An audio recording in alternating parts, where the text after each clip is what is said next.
desk of Central Tibetan Administration. And this desk was founded several years ago, almost like 30 years ago, and the main purpose of this desk was to carry out research about the environmental situation inside Tibet, and then try to lobby support in the international platform, so that the international community are aware about the critical situation of environment inside Tibet. And the main focus of our work is to do research on the different aspects of environment inside Tibet, which includes the 46,000 glaciers in Tibet, and then we have the issues which are related to the 10 major rivers which originate from the Tibetan Plateau, which are a source of livelihood to so many neighboring countries, including China as well, and then India, Bangladesh, and Myanmar, and so many other countries. And because of various activities carried out by the Chinese, for example mining, these rivers get polluted, and this which in a way affect the livelihood of the people which are living in the neighboring countries. So in a way, the environmental situation, or the issue of environment of Tibet is very much related to the livelihood of the neighboring countries, including China itself. And then the third pressing issue is about the nomads. Tibetan nomads have lived for like almost 6,000 years, and then but more recently the Chinese government have introduced a policy to remove nomads from their grassland, because the Chinese government blame that all the grasslands are being degraded because of the livestock of the nomads, such as yaks, such as sheep. Because of them, these grasslands are being degraded, and because of that, the source of the major rivers which flow to China are being hampered, and the flow is becoming lesser every year.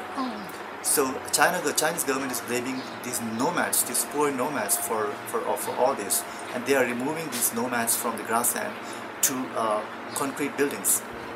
So the Chinese government has in a way made a block of buildings, and they are forcing these nomads to move from their pasture lands to these concrete buildings, and which is a kind of a sad issue for us. And we are carrying out research and trying to lobby support, to create awareness about the plight of these nomads. This is one important issue, and then there are also issues such as the mining activities which are being carried out in Tibet.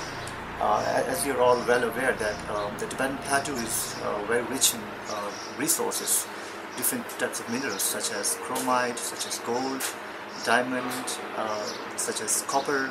So like the whole Tibetan Plateau is because of the formation of the Tibetan Plateau, and because of so many situ zones, there are so many volcanic rocks and minerals on the Tibetan Plateau, and Chinese government is exploiting those resources, and they are exploiting without any help, or without giving any due assistance to the local Tibetans. They are exploiting everything, and they are polluting the environment. They are polluting the rivers which are flowing down.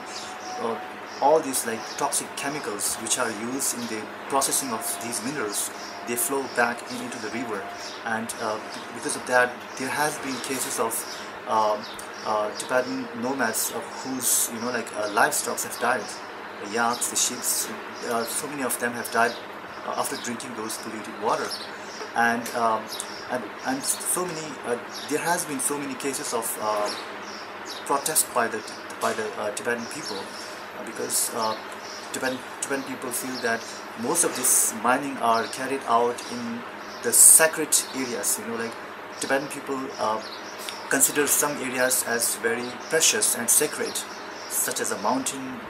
Some people believe there is a god which lives in that mountain, and sometimes in the river, sometimes the valley. And Chinese government is exploiting, like all these different areas like mountains and valleys, and which is hurting the religious sentiments of the Tibetan people as well as the environment of the Tibet as well. And in the past there has been a lot of protests by the Tibetans, and these protests are like responded with brute force, and so many people have been arrested because of these protests against the mining companies and mining activities.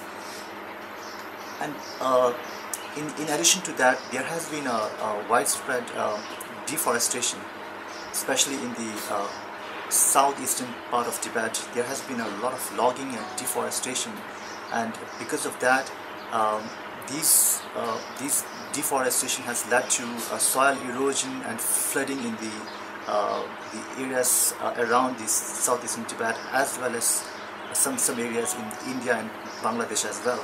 So in a way, all these activities of construction and deforestation which are carried out by the Chinese government are in fact not only affecting the Tibetans in Tibet, but also the neighboring countries as well. So these are some of the important issues on which we are working, and in the past we have taken part in so many international conferences such as the Climate Summit as well, and then we have tried to lobby support, we have tried to raise awareness about the environmental situation of Tibet at different international platforms, and we have in a way gained quite a lot of support, because we are not talking about independence of the Tibet or something like the human rights issue, but rather we are talking about the environment of Tibet, which concerns the livelihood of 1.3 billion people living in these Southeast Asian regions. So this is, I think, a very important issue. First of all, I mean, because of the Chinese censorship, it's very hard to get information. All the information which goes against the Chinese government, they are being filtered, and then because of that, it's very hard to get information. But having said that, we have some friends who have worked inside Tibet, who have done research in Tibet on the quality of water, on the quality of the soil, things like that. And from them, we know that, we have learned that there has been many cases when because of which people have become sick or ill after drinking the polluted water, or they have been affected because of the mining activities which have been going next to their village or things like that. So there are cases where people have been affected because of these activities. Okay. Like the thing is that we don't have much of a record of early 19th century. Like all we have is, most of our record dates back to 1950s and 60s. So, but then having said that, we can clearly say that the increase in the surface temperature of the Tibetan Plateau has drastically increased since 1960. Okay. So, and coincidentally, 1959 was the time when China completely occupied Tibet, and the many of the Tibetan people were forced to flee from Tibet and come to India to take refuge.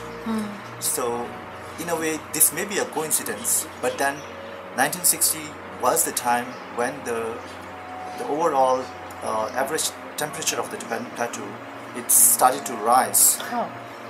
So, and because of that, many of the glaciers on the Tibetan Plateau, they started to melt. Okay. So some local factors, for example, if there are so many industries which produce soot, or what we call as the black carbon, these black carbon, they form a layer on the glaciers, and they trap heat, which in a way affect in melting of the glaciers. So there are both the global factors as well as local factors. And similarly is the case with the mining. There are so many mining activities in the Tibetan Plateau which cause a lot of pollution. So it is not just the overall global warming, but also the local factors which come into play. And like maybe in the past couple of years, China has started building dams on the rivers which are originating from Tibet. And these dams, as you know, like dams cause a lot of pollution. Like, because when you have a big dam or a reservoir, it emits a lot of CO2 and methane gas. So because of that, like the environment of Tibet is also being hampered. But sure. I mean, there are a lot of greener alternatives. For example, solar. Like, because Tibetan Plateau is so high, it receives so much solar energy. So you can harness the solar energy. And also the northwestern part of Tibet is very windy. It's called Changtang Plain. It's very windy. You can also harness the wind energy. It is not just the making of the construction of dam.